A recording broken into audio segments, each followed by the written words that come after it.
दोस्तों हम लाइव तो हो चुके हैं लेकिन थोड़ा सा टेक्निकल ग्लिच आ रहा है। मुझे उसको रिजॉल्व करना होगा। इधर आप मुझे फिर अच्छे से देख नहीं पाएंगे और देख नहीं पाएंगे तो फिर क्या है ना, वो जो फील है वो घट जाएगी।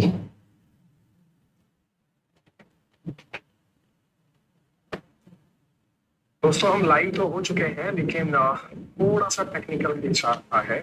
मुझे उसको रिजॉल्व करना होगा। इधर आप मुझे फिर अच्छे से देख नहीं पाएंगे और देख नहीं पाएंगे फिर क्या है ना, वो जो फील है वो घट जाएगी।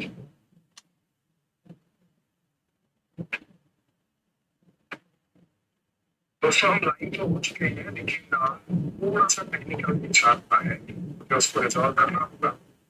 अच्छे से देख नहीं पाएंगे और देख नहीं पाएंगे फिर क्या है ना, वो जो फील है वो घट जाएगी।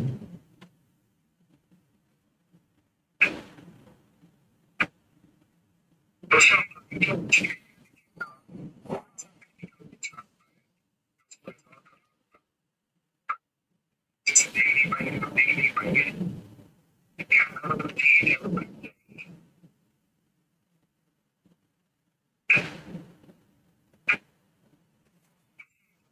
कुछ कुछ तो प्रयास किया है मैंने, होपफुली आप लोग देख पा रहे हो।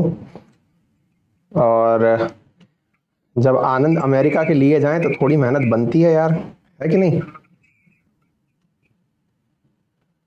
कोशिश कर रहे हैं अपन। अब हम वो लाइव करके कर रहे हैं, ये थोड़ा सा आपको ऑकवर्ड लग सकता है लेकिन हाँ, आपको भी थोड़ी परेशानी दिखनी चाहिए ना। आपको लगे कि सब चीज हलवे की तरह आसान है तो फिर आनंद नहीं आएगा गुरु। अमेरिका के लिए जाएं तो थोड़ी मेहनत बनती है कि नहीं? थोड़ा इंतजार कर, थोड़ा मेहनत का आनंद लीजिए। और अगर नहीं भी हो पाए तो परेशान ना होइए, फिर मजे ले लेंगे। अमेरिका कहाँ जा रहा है? ये ना आपको लगे कि सब सर आप मिस्टर इंडिया बन गए हैं, लग तो हमें भी रहा है। थोड़ा इंतजार कर, थोड़ा मेहनत का आनंद लीजिए। गाना गुनगुनाते रहिए, थोड़ा इंतजार का मजा लीजिए। हाँ जी, एडोल्फ हिटलर भी क्लास में आ गए। एक तो ये बताओ कि भैया ये इतना विदेशी नेता जब हमारी क्लास में आ रहे हैं, दुनिया चला कौन रहा है? हमें लग रहा है कुछ विदेशी दिव्य आत्माएं भी आ गई हैं। देखिए अब जरा चल जाए हमारा सेशन। कोशिश किए हैं बढ़िया सा, लग स्मार्ट रहे लेकिन हम खुद को ही। अजी क्या बात है, ठीक है शुरू करें, मजे लेना।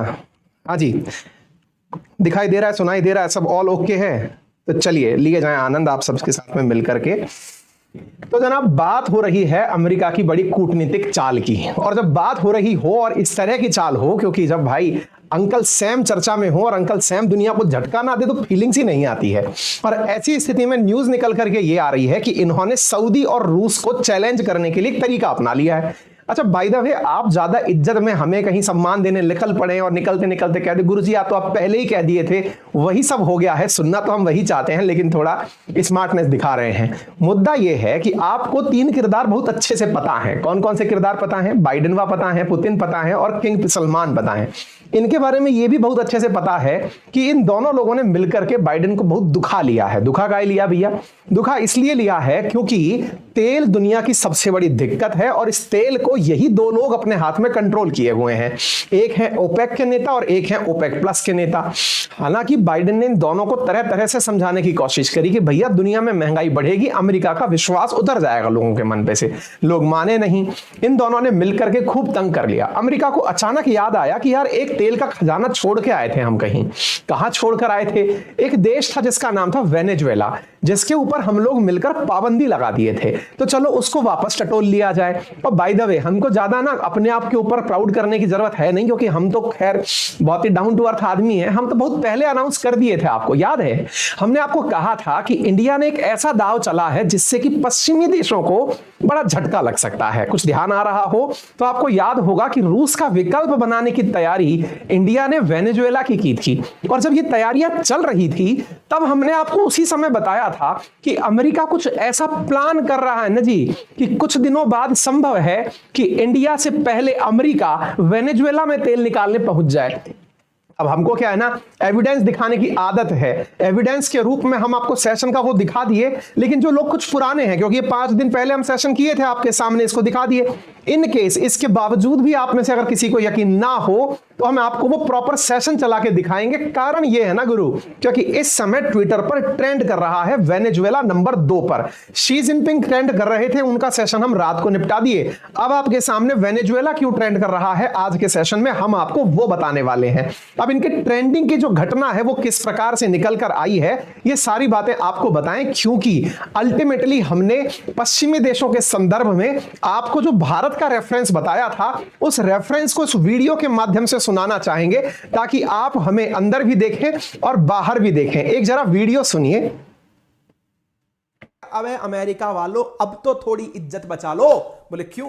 बोले तुमने सऊदी से कहा था कि ओपेक प्लस के अंदर जो तुमने 2 मिलियन बैरल प्रति दिवस तेल कटौती की बात की थी, वो क्या तुम्हारी बात मान रहा है?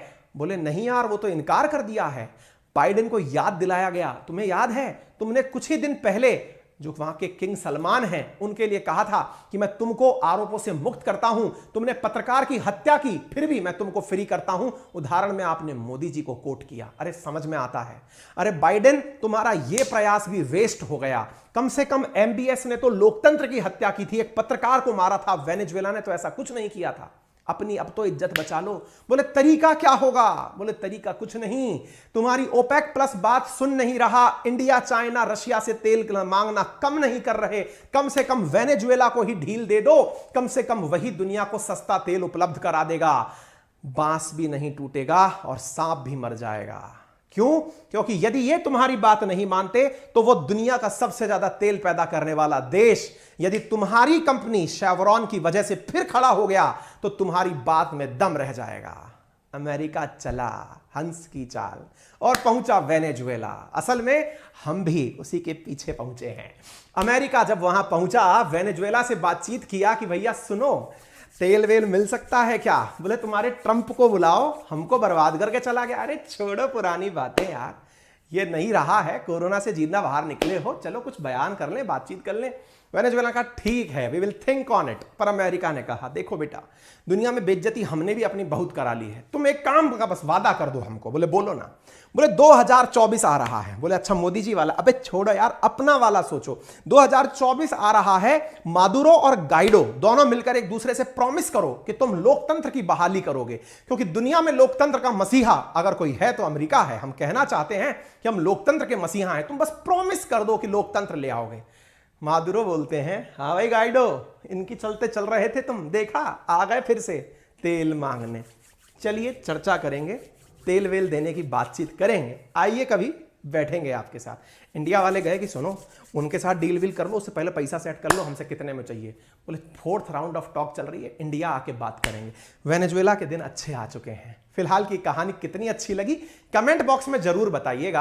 आपको पूरी कहानी का सिलसिलेवार तरीके से प्रसंग यहां पर स्लाइड दर स्लाइड मैंने आपको यहां दिया है। तस्वीरों में एक तरफ मादुरो हैं और एक तरफ गाइडो हैं। ये मादुरो हैं और ये गाइडो हैं। 2024 में अमेरिका इन दोनों की मित्रता अपेक्षित। उम्मीद है कि आप में से बहुत सारे प्यारे भाई बहनों को हमारी पुरानी बातें याद आ गई होंगी, और अब तक भी याद नहीं आई हैं कोई बात नहीं। हम ये मान लेते हैं कि आप थोड़ी ही देर में इन सब बातों को बढ़िया तरीके से रिवाइज कर लेंगे। अब आपको बताएं, आगे पते की बात यह है कि जो घटना हमने आपके साथ साझा की, उसी के बाद में आज की ताजा खबर सुन लीजिए, क्योंकि सेशन इसी बात के ऊपर बना है। खबर यह है कि यूएस ने अलाउ कर दिया है अपनी उस कंपनी जिसका नाम है शेवरॉन, और उसे कहा है कि जाओ भैया और वेनेजुएला के अंदर तेल की संभावनाएं तलाशो। कहने का मतलब यह है कि जो घटना हमने आपसे 5 दिन पहले साझा की थी ना कि अमेरिका चला हंस की चाल, वो सही था। अब जाकर के अमेरिका ने अपनी तरफ से अपनी एक सबसे बड़ी तेल निकालने वाली कंपनियों में से एक शेवरॉन को कहा है कि जाइए और वेनेजुएला में बढ़िया से तेल निकालिए, और तेल निकाल करके केवल तुम ही निकालिएगा, ताकि और कंपनियों को यहां पर यह ना लगे कि तुमने कितना पैसा कमा लिया। तो क्या बात कर रहे हो, ऐसा कुछ हो गया? अजी साहब आप न्यूज देखिए, पूरी दुनिया में ट्रेंड कर रही है। Biden gives Chevron permit to restart Venezuela oil sale. आप इधर देखिए, Chevron to resume Venezuela oil output as US eases sanctions. आप इन खबरों से यह अंदाजा लगा सकते हैं कि वेनेजुएला कितना इंपॉर्टेंट अचानक अमेरिका के लिए बन गया है। निश्चित ही अब आपको इस बात की वैल्यू तो समझ में आ गई होगी।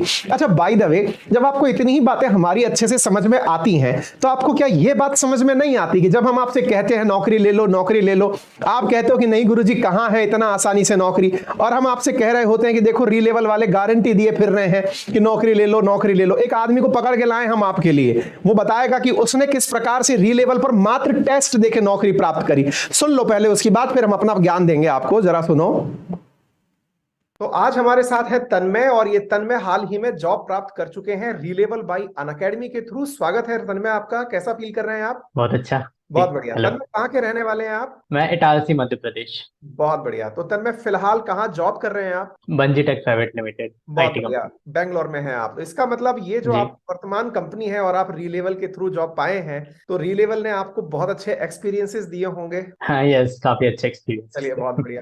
जी, तो अपने एक्सपीरियंसेस में ये बताएं तन्मय कि आपने इस टेस्ट को किसी प्रकार से लिंक के थ्रू दिया था या फिर आपको किसी ने रिकमेंड किया था? कैसे आप तक इस तक पहुंचे थे? वेल, मेरे क्लासमेट ने मुझे रिकमेंड किया था। ठीक है, तो आपने क्लासमेट ने आपको रिकमेंड किया, आपने इस टेस्ट को दिया। ऑनेस्टली बताइएगा, आपने कितनी बार टेस्ट ट्राई किया था? अराउंड 5 to 10 टाइम्स मैंने अटेम्प्ट किया था। Very good. यानी कि आप वो पहले व्यक्ति नहीं है जिसके अंदर ये दिमाग में आता हो कि यार फर्स्ट टाइम में टेस्ट निकलेगा तो ही मतलब है, क्योंकि 500 आउट ऑफ 1000 जब आप स्कोर करते हैं तो आपको with in 15 days job offer हो जाती है। ये री लेवल का प्रॉमिस है, और वो भी फ्री ऑफ कॉस्ट है, क्योंकि जब तक आप कोर्सेज नहीं ले रहे हैं आपको ये फ्री में री लेवल ऑफर कर रहा है। ये अपने आप में एक बहुत बड़ा पॉइंट है। अच्छा, आपको टेस्ट क्वालिफाई करने के कितने दिन के भीतर कंपनियों ने ऑफर देना शुरू कर दिया था? प्रोसीजर तो स्टार्ट हो जाती है स्टार्टिंग से, एंड अराउंड 2 वीक्स के अंदर कंक्लूड हो जाती यानी कि आपको 2 वीक यानी लगभग 15 दिन के भीतर भीतर जिस वर्तमान कंपनी में आप काम कर रहे हैं उसमें आपको जॉब मिल गई। तन्मय, आपका है। बहुत बहुत धन्यवाद, क्योंकि आपकी वजह से, आपके जो तरीके हैं बताने के, उसकी वजह से बहुत सारी ऑडियंस आज ऐसी है जो खुद भी मोटिवेट होगी कि भविष्य में उन्हें भी आपकी तरह जॉब मिले। थैंक यू सो मच तन्मय, अपना एक्सपीरियंस शेयर करने के लिए। Thank you. इसका मतलब यह हुआ कि अब आपको ना हमारी दोनों बातों पर बिलीव हो जाना चाहिए। जहां एक और हम दुनियादारी की बातें आपसे बड़ी कॉन्फिडेंस से करते हैं, वहीं आपके काम की भी एक बात बहुत काम से करते हैं, और उसका नाम है री लेवल बाई अनअकैडमी, जिसका फ्री काउंसलिंग सेशन, जो ज्ञान हम आपको दे रहे हैं, इसके बारे में अगर क्रॉस चेक करना चाहते हैं ना, तो कमेंट बॉक्स में एक लिंक दिया है, जहां जाकर के अपने आप का मुफ्त में बातचीत करने के लिए एक सेशन बुक कर लीजिए, जिसपे कम से कम आपको एक वो आदमी जो ज्ञानी है दूसरी तरफ बताएगा कि आप कौन सी नौकरी के लिए बने हैं, वो आपका इंतजार कर रहा है। अभी जाइए, लिंक डिस्क्रिप्शन और कमेंट बॉक्स में पिन किया हुआ है। अब थोड़ी अपनी तारीफ में बखान और कर लेते हैं। आपको याद होगा कि हमने ये जितनी भी बातें वेनेजुएला के बारे में कही थी, इसको अमेरिका ने परमिशन कैसे दी, क्या कुछ हुआ, ये सारी बातें आपके सामने सिलसिलेवार तरीके से रखते हैं। लेकिन कुछ भाई बंधु हमारे ऐसे हैं जो हमारे पुराने सेशंस में नदारद रहे होंगे, तो उनकी याददाश्त को ताजा करने के लिए थोड़ा सा ब्रीफ पुरानी बातें याद दिला देते हैं। देखिए, धरती गोल है और इस गोला पर ना एक देश है जिसका नाम है वेनेजुएला, और वो पाया जाता है दक्षिण अमेरिका के उत्तरी भाग की तरफ, और उसकी एक बहुत बढ़िया सी झील है जिसका नाम है मराकाइबो, और उस मराकाइबो झील के नीचे की तरफ तेल पाया जाता है, और इतना तेल पाया जाता है, क्या बताएं कितना तेल पाया जाता है, चलिए बता ही देते हैं। इतना तेल पाया जाता है कि वो दुनिया का नंबर 1 तेल दाता है। लेकिन तेल भाई साहब उसका बड़ा भारी है। अब तेल भारी है तो भारी तेल को निकालने के लिए मशीनें उसके पास है नहीं। अब भारी तेल को निकालने के लिए मशीनें लगती हैं अमेरिका वाली मशीनों को ये बुलाना नहीं चाहते, क्योंकि इन पर प्रभाव है रूस का प्रभाव यूं है क्योंकि इनकी सरकार को ऐसा लगता है कि तेल तो हमारा है, तो हम कंपनी की बात क्यों माने। एक बार भाई साहब मोटिवेट होकर के इन्होंने कंपनी वालों को भगा दिया, कहा कि तुम अमेरिका वाले हो, तुम चले जाओ यहां से, हम तो पूरी तरह से रशिया के साथ में रहना चाहते हैं। भाई भगा क्या दिए, इनके ऊपर अमेरिका ने सैंक्शन टिका दिए। वो नहीं हुए थे अपने एक बहुत ही जबरदस्त व्यक्ति थे जिनका नाम डोनाल्ड ट्रंप हुआ था, वो डोनाल्ड ट्रंप इनके ऊपर गुस्सा खाकर सैंक्शन वैंक्शन मार दिए। हालत ये हो गई कि इनकी महंगाई जो है वो कईयों लाख गुना बढ़ गई है। यानी कि ऐसा हो गया है ना कि ये मतलब सब्जी वब्जी भी खरीदने लेके जाते हैं तो लाखों रुपए के हिसाब से सब्जी खरीद के लाते हैं। खैर, दूसरे की फटी हाल पर क्यों हंसना। फिलहाल के लिए हम इतना बता दें कि इसके दिन फिर से सुधर रहे हैं। सुधरने का कारण क्या है ना जी, कि बाइडेन को लगता है कि बहुत तरीके से हमने सबको समझा लिया। अच्छा, किनको समझा लिया बताएं एक बार, चलिए आपको एक एक करके सारी घटना को सिलसिलेवार तरीके से बताते हैं। यूक्रेन रशिया क्राइसिस सबको पता है। यूक्रेन रशिया क्राइसिस के बाद सबको यह भी पता है कि दुनिया भर को ऑयल और गैस देने के लिए एक देश रूस भी है, उसके ऊपर अमेरिका ने अपनी तरफ से गुस्सा जाहिर करते हुए बैन लगा दिया कि भाई अब हम तुम्हारे ऊपर बैन लगाएंगे, तुम अपना गैस और तेल बेच नहीं पाओगे। बाइडेन बैन इस तरह से लगाए जैसे कि दुनिया में उनका एक छत्र राज चलता है, दुनिया उनका कहा मान लेगी। अरे रशिया मान ले तो क्या है, हम जैसे लोगों को तो तेल चाहिए, हम जाकर तेल ले लिए। इंडिया जो है रशिया से इतना तेल ले लिया, इतना गैस खरीद लिया, तेल खरीद लिया कि भाई साहब वो हमारा नंबर 1 एक्सपोर्टर कंट्री बन गया है। हम उससे इतना तेल और गैस खरीद लिए, ऑयल के मामले में उसको आगे टिका दिया। लिए। बाइडेन ने जब रशिया के ऊपर ऑयल बैन लगाया तो इसकी वजह थी सबसे बड़ी उनकी खुद की सरकार के अंदर बनी हुई कांग्रेस। आपको मालूम होगा अमेरिका के अंदर एक कांग्रेस होती है, वो कांग्रेस इन पर प्रेशर डाली थी कि बाइडेन वा कुछ तो डिसीजन लो, तो इन्होंने भावनाओं में बहकर के डिसीजन ले लिया। अब भावनाओं में बहकर डिसीजन ले तो लिया, लेकिन यह डिसीजन इनको उल्टा पड़ गया। क्यों? क्योंकि दुनिया में महंगाई बढ़ने लग गई। कारण यह था कि इन्होंने बैन तो लगाया लेकिन दुनिया को कोई अल्टरनेटिव नहीं दिया कि अगर रशियन ऑयल बैन हो गया तो कहीं से तेल मिलेगा कहां से। जब अल्टरनेट नहीं दे पाए तो ऐसी स्थिति में इनके सामने बड़ी मुसीबतें आ गई। मुसीबतें यह आ गई कि इन्होंने तेल की पाबंदी लगाई तो सही, लेकिन तेल की सही मायने में पाबंदी हो नहीं पाई।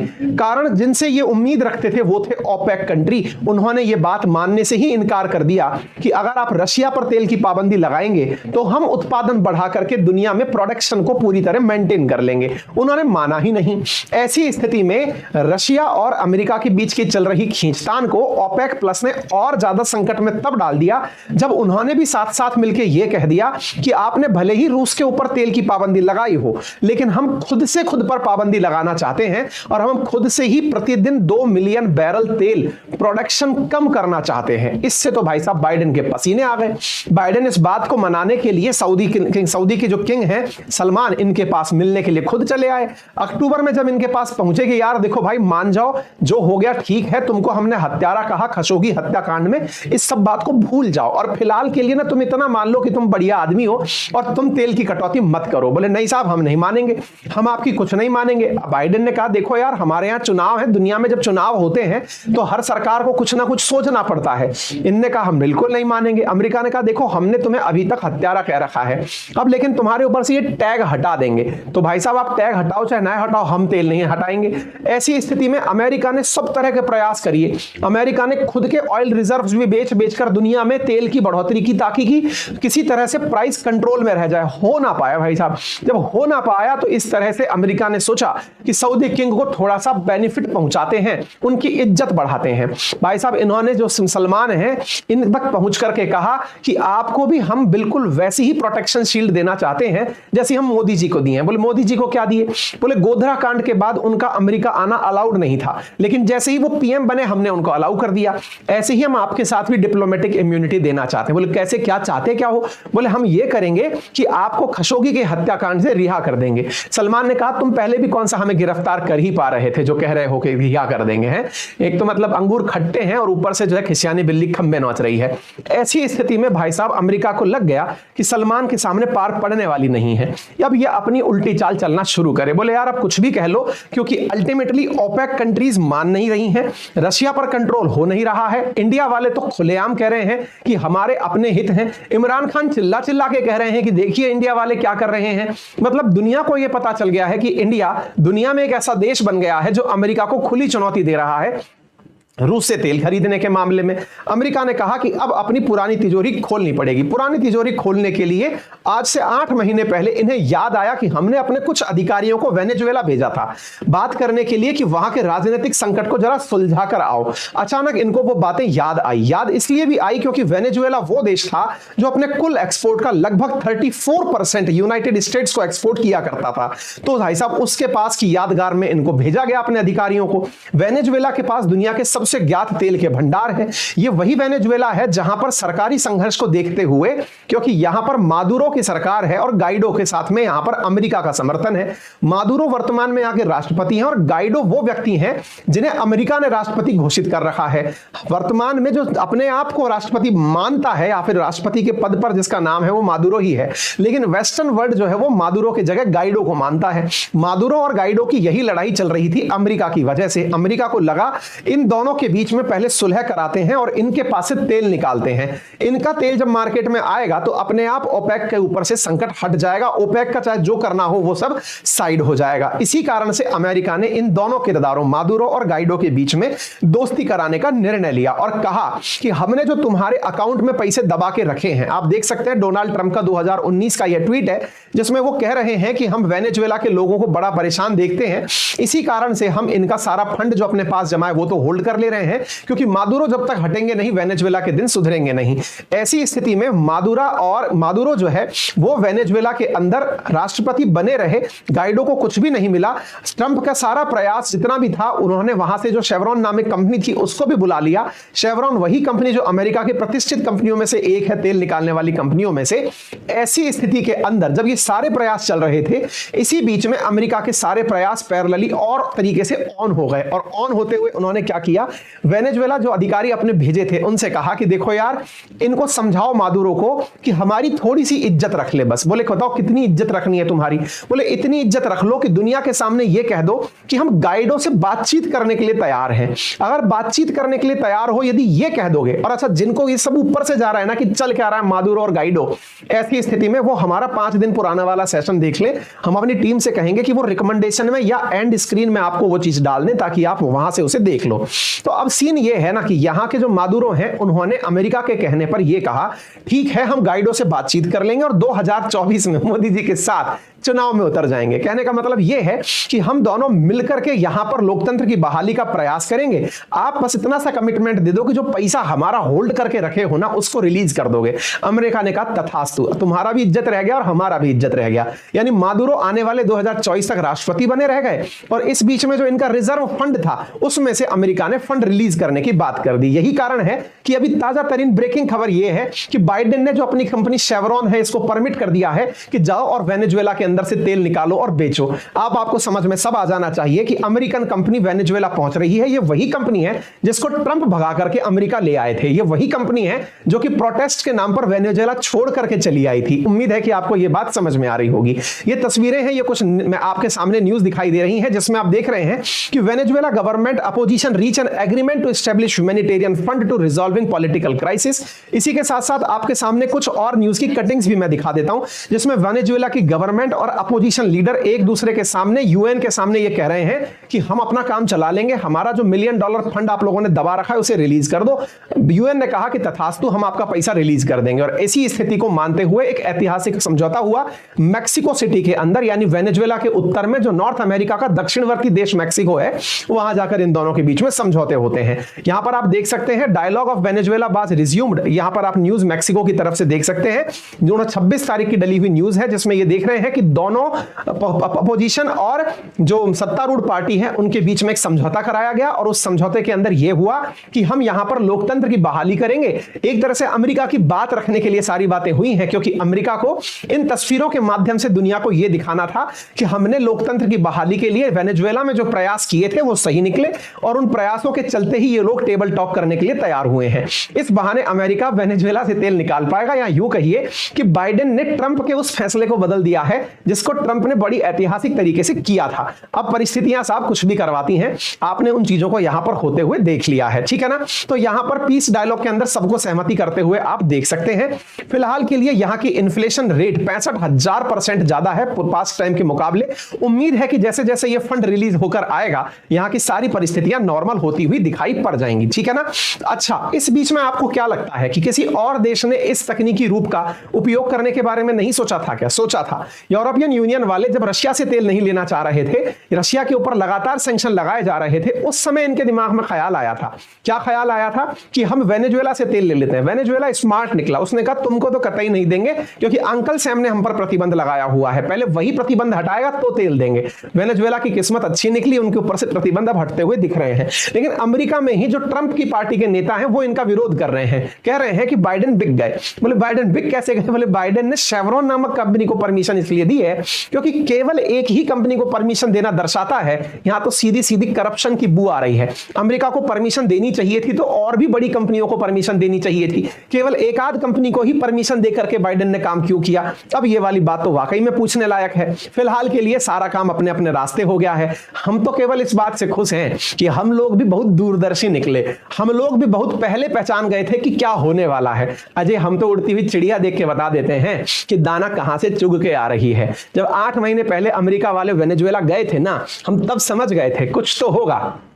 तभी तो 22 नवंबर की जो ये खबर है, जिसको हमने आपको 23 नवंबर को कवर किया था, कि भारत के कुछ अधिकारीगण वेनेजुएला जाकर बात करके आए थे कि भाई साहब तेल चाहिएगा हमको। वेनेजुएला समझ गया था कि तुम खुशबू सूंघ लिए हो, और हम खुशबू समझ गए थे। संभव है कि अगर एक तरफ से रशिया के ऊपर प्राइस कैप यूरोपियन यूनियन 5 दिसंबर से लगाएगा, तो उसी स्थिति में हम लोग वेनेजुएला से जाकर के कुछ ना कुछ डील कर लेंगे। इतना पेशेंस के साथ हमें सुनने के लिए, तमाम तरीके से परिस्थितियों में, बिगड़ी हुई स्थितियों में भी सुनने के लिए आप सभी का दिल की असीम गहराइयों से धन्यवाद। और जो हम आपसे कहे थे ना कि वो काउंसलिंग सेशन बुक कर लीजिए, एक बार ट्राई करके देखिए रिलेवल बाय अनअकैडमी का वो तरीका, जिसमें आपको केवल एक लिंक पर क्लिक करके आपको फ्री काउंसलिंग तो मिलती ही है, एक टेस्ट देने पर 15 दिन के भीतर भीतर नौकरी मिल जाती है। टेस्ट एकदम फ्री है भाई, ट्राई करने में क्या जाता है। इस कंटेंट की पीडीएफ मैं अपने टेलीग्राम चैनल अंकित अवस्थी सर, जो कि वेरीफाइड अकाउंट है, उस पर आपके साथ साझा कर दूंगा। फिलहाल के लिए इतना ही, बहुत बहुत धन्यवाद।